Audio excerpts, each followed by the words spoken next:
दोस्तों, आज की वीडियो में हम ऐसी अनोखी और अनसुनी घटनाओं के बारे में जानेंगे जिसे सुनकर आपके पैरों तले जमीन खिसक जाएगी। और आज हम इस रहस्य का भी खुलासा करेंगे कि महाभारत के मुख्य खलनायक धृतराष्ट्र के जन्म के पीछे क्या विचित्र कहानी थी। पांडु हस्तिनापुर के राजा कैसे बने और आखिर सत्यवती ने वेद व्यास को मदद के लिए क्यों बुलाया। रहस्य से भरे इस महाभारत के इतिहास में कैसे बिना पति के इन राजकुमारियों ने संतानें उत्पन्न की। और जैसा हम सब जानते हैं कि सत्यवती से शांतनु 2 पुत्रों के पिता बने थे। इनमें चित्रांगद ज्येष्ठ थे, जबकि उनके छोटे भाई का नाम विचित्रवीर्य था। रहस्य से भरी इस कहानी को सुनकर आप अच्छी तरह महाभारत के पात्रों से परिचित हो जाएंगे, लेकिन इसके लिए आपको ये वीडियो अंत तक देखनी होगी। और मैं दावा करती हूँ आप इस वीडियो को अपने परिजनों के साथ जरूर साझा करेंगे। तो दोस्तों, यदि आप पहली बार इस चैनल पर आए हैं तो इस चैनल को जरूर सब्सक्राइब कर लीजिए और इस वीडियो को जल्दी से लाइक भी कर दीजिए। चलिए जानते हैं दोस्तों, लेकिन शुरू करने से पहले आप सभी को मेरा राधे राधे। मैं दीक्षा चौहान आप सभी का तहे दिल से अपने चैनल कृष्ण दीक्षा पर वेलकम करती हूँ और ईश्वर से प्रार्थना करती हूँ जो भी इस चैनल को अभी सुन रहा है या आगे जुड़ने वाला है, ईश्वर उसे जीवन में सफलता दे। दोस्तों, जब चित्रांगद और विचित्रवीर्य छोटे ही थे तभी उनके पिता शांतनु का स्वर्गवास हो गया था, इसलिए उनका पालन पोषण भीष्म ने किया। चित्रांगद के बड़े होने पर उनका राज्याभिषेक भीष्म द्वारा किया गया और उनको ही हस्तिनापुर का राजा भी बना दिया। किंतु कुछ समय बाद ही चित्रांगद गंधर्वों से युद्ध करते हुए मारे गए। चित्रांगद की मृत्यु के बाद भीष्म ने उसके भाई विचित्रवीर्य को राज्य सौंप दिया। समय बीतता गया और भीष्म को विचित्रवीर्य के विवाह की चिंता सताने लगी। कोई भी राजा अपनी पुत्री का हाथ हस्तिनापुर के राजा विचित्रवीर्य के साथ करना नहीं चाहता था। उसका सबसे बड़ा जो कारण था कि विचित्रवीर्य हर समय मदिरा के नशे में ही रहते थे। उसी समय काशी राज की 3 कन्याओं अंबा, अंबिका और अंबालिका का स्वयंवर होने वाला था। यह समाचार जब भीष्म को अपने गुप्तचरों द्वारा मिला कि काशी नरेश अपनी 3 पुत्रियों को स्वयंवर करने वाले हैं, तभी भीष्म उस स्वयंवर में जाते हैं और अकेले ही सारे राजाओं को पराजित कर काशी नरेश की 3 बेटियों को हस्तिनापुर लेकर आ जाते हैं। लेकिन दोस्तों, काशी नरेश की सबसे बड़ी पुत्री जो अंबा थी, उन्होंने भीष्म से कहा कि वह राजा सार्व से प्रेम करती हैं और उन्हीं के साथ शादी करेंगी। यदि मेरी शादी और किसी पुरुष के साथ होगी तो मैं आत्महत्या कर लूंगी। भीष्म ने यह सुनकर उसे राजा साल्व के पास भिजवा दिया और बाकी दोनों अंबिका और अंबालिका का विवाह हस्तिनापुर के राजा विचित्रवीर्य के साथ करवा दिया। विचित्रवीर्य की कोई संतान नहीं हुई और विवाह के उपरांत कुछ समय बाद विचित्रवीर्य की क्षय रोग से पीड़ित होकर मृत्यु हो गई। उनकी मृत्यु होने के बाद उनकी माता सत्यवती बहुत ही चिंतित रहने लगी और उन्हें इस बात का भय सताने लगा कि इतने बड़े साम्राज्य का आखिर क्या होगा। सत्यवती को अपने कुल का नाश दिखने लगा। एक दिन सत्यवती भीष्म के पास जाकर कहती हैं, तुम विचित्रवीर्य की रानियों अंबिका और अंबालिका के साथ पुत्र उत्पन्न करो और इस कुल को नाश होने से बचा लो।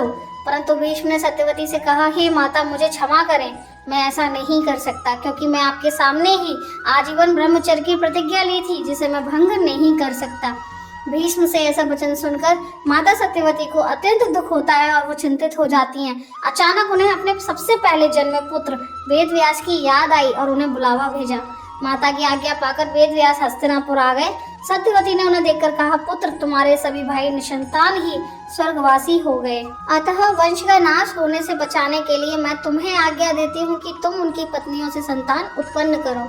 अपनी माता की आज्ञा का पालन करते हुए व्यास जी बोले, माता, आप मुझे 1 वर्ष का समय दे दो। लेकिन सत्यवती ये कहते हुए मना कर देती हैं कि पुत्र, अब मैं और इंतजार नहीं कर सकती। दोस्तों, अब आप भी सोच रहे होंगे कि व्यास जी सत्यवती के पुत्र कैसे हुए। उनके तो 2 ही पुत्र थे। दोस्तों, अब मैं आपको एक छोटी सी घटना के बारे में बताती हूँ, उससे आपको अपने प्रश्न का उत्तर मिल जाएगा। दोस्तों, सत्यवती का नाम मत्स्यगंधा था। सत्यवती एक मछली से पैदा हुई थी और एक सुंदर युवती बन गई थी, लेकिन उसकी गंध मछली की तरह थी। लोग उसे मत्स्यगंधा मछली गंध भी कहते थे, इसलिए कोई भी पुरुष उससे शादी नहीं करता था। सत्यवती लोगों को नदी पार कराने का काम करती थी और एक दिन पराशर नाम के एक ऋषि को उनसे प्यार हो गया। जब ऋषि पराशर ने उनके सामने अपने प्रेम का प्रस्ताव रखा, तब मत्स्यगंधा ने कहा कि आप एक ऋषि हैं और मैं एक मछुआरे की बेटी, ऐसे में हमारा मिलन कैसे संभव है। मत्स्यगंधा ने अपना कौमार्य भंग होने की बात भी ऋषि से कही। जब ऋषि पराशर ने कहा कि मैं अपनी शक्तियों का उपयोग तुम्हारी मछली की गंध को दूर करने के लिए करूंगा और उसकी जगह एक ऐसी गंध लाऊंगा जिसका कोई भी आदमी विरोध नहीं कर सकता। और मैं बाद में तुम्हारा यौवन भी बहाल कर दूंगा, जिससे तुम्हारा कौमार्य भी भंग नहीं होगा। यह सुनकर सत्यवती सहमत हो गई और ऋषि ने अपना वादा निभाया। तभी उनसे जन्मे पुत्र वेद व्यास जी थे। हाँ, वही वेद व्यास जी जिन्होंने महाभारत की रचना की थी। दोस्तों, बहुत सी घटनाएं महाभारत में ऐसी हैं जो हमारी सोच और समझ से परे हैं। व्यास जी का जन्म भी इन्हीं घटनाओं में से एक है। तो दोस्तों, अभी तक अगर आपने वीडियो लाइक नहीं की है तो जल्दी से वीडियो को लाइक कर दीजिए। दोस्तों, अभी तो बस ये शुरुआत है, आगे की कहानी सुनकर आपके होश उड़ जाएंगे। तो रोचक भरी कहानी को सुनने के लिए वीडियो के अंत तक बने रहें। दोस्तों, इस प्रकार व्यास जी सत्यवती के पुत्र बने।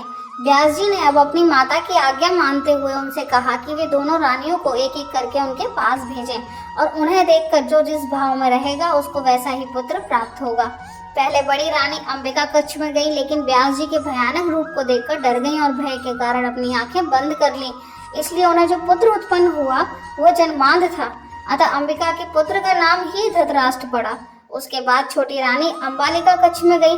वह भी व्यास जी के भयानक रूप को देखकर डर गई और भय के कारण उनका शरीर दुर्बल हो गया, पीला पड़ गया और इसके परिणाम स्वरूप उनको एक अल्पायु पुत्र की प्राप्ति हुई। अतः अंबालिका के पुत्र का नाम पांडु रखा गया। व्यास जी ने सत्यवती को बताया, अंबिका का पुत्र अंधा होगा और अंबालिका का पुत्र पीला होगा। ये सुनने के बाद सत्यवती ने अंबालिका को दोबारा जाने के लिए कहा, लेकिन इस बार अंबालिका ने अपनी जगह पर अपनी दासी को भेज दिया। उसने खुशी से व्यास जी का स्वागत किया और कोई भी डर नहीं दिखाया।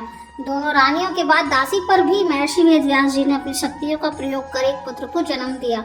उस संतान के रूप में ही विदुर का जन्म हुआ था। इस प्रकार व्यास जी की शक्तियों द्वारा 3 पुत्र हुए। अंबालिका की दासी का लड़का सुंदर था और उन्होंने इसका नाम विदुर रखा, जिसका अर्थ है बुद्धिमान, और वह बड़ा होकर इस नाम के योग्य भी हुआ। इन तीनों राजकुमारों को पालने की जिम्मेदारी भीष्म ने स्वयं ली और जब तीनों राजकुमार थोड़ा सा बड़े हुए तब भीष्म ने शिक्षा ग्रहण करने के लिए तीनों राजकुमारों को गुरुकुल भेज दिया। गुरुकुल में विद्या अर्जित करते हुए धृतराष्ट्र बल विद्या में श्रेष्ठ हुए, पांडु धनुर्विद्या में श्रेष्ठ हुए और विदुर धन और नीति में पारंगत हो गए। जब तीनों राजकुमार शिक्षा ग्रहण करके राजमहल हस्तिनापुर वापस आए तो भीष्म ने पांडु को हस्तिनापुर की राजगद्दी पर बैठा दिया। क्योंकि धृतराष्ट्र जन्म से ही अंधे थे और विदुर एक दासी पुत्र थे, इसलिए उन्हें राजा नहीं बनाया जा सकता था। इस तरह पांडु पीला को हस्तिनापुर का राजा बनाया गया। महाभारत में धृतराष्ट्र हस्तिनापुर के महाराज विचित्रवीर्य की पहली पत्नी अंबिका के पुत्र थे। उनका जन्म महर्षि वेद व्यास जी के वरदान स्वरूप हुआ था। इस प्रकार महाभारत के महान और मुख्य किरदारों जैसे धृतराष्ट्र, पांडु और बुद्धिमान विदुर का जन्म हुआ। इन तीनों के पिता महर्षि वेद व्यास जी थे। उम्मीद करती हूँ दोस्तों इस वीडियो में बताई गई जानकारी आपको अच्छी लगी होगी। ऐसी ही जानकारी के लिए और अगले अध्याय से जुड़े रहने के लिए इस चैनल को सब्सक्राइब कर लीजिए और अगर वीडियो पसंद आई हो तो इस वीडियो को लाइक एंड शेयर करना मत भूलिएगा। जय श्री कृष्ण दोस्तों।